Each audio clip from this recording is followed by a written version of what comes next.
Drug trafficking વિરોધી દિવસે cadets માટે નિષ્ણાંત સત્રો યોજ્યા. વડોદરા એનસીસીએ ડ્રગ ટ્રાફિકિંગ વિરોધી દિવસે કેડેટ્સ માટે નિષ્ણાંત સત્રો યોજ્યા.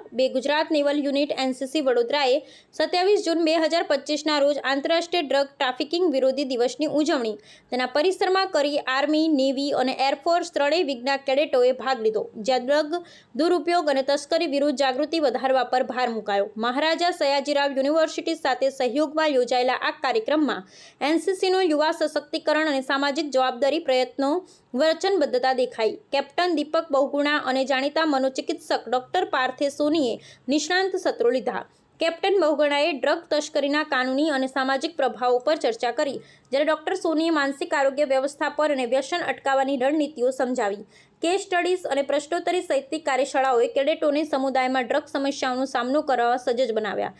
કેડેટોએ પોસ્ટ મેકિંગ, રોલ પ્લે, પ્રતિજ્ઞા સમારોહ જેવી પ્રવૃત્તિઓમાં ભાગ લઈ ડ્રગ ફ્રી એમ્બેસેડર તરીકેની ભૂમિકા ઉજવી.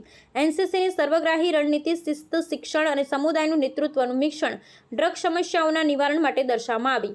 વરિષ્ઠ અધિકારીઓએ કેડેટોના ઉત્સાહની પ્રશંસા કરી અને આવા કાર્યક્રમોની ભવિષ્યની યોજનાઓની જાણ કરી. એકમ હવે કોલેજ આઉટરીચ અને સોશિયલ મીડિયા મુહિમ દ્વારા આ અભિયાનને વિસ્તૃત કરશે. આવા કાર્યક્રમો વૈશ્વિક ડ્રગ વિરોધી પહેલ સાથે સુસંગત છે. યુવાનોએ ડ્રગ મુક્ત સમાજ રચવામાં સશક્ત કરે છે. વડોદરા એનસીસીની આ પહેલ અન્ય એકમો માટે પ્રેરણાદાયી બની રહી છે.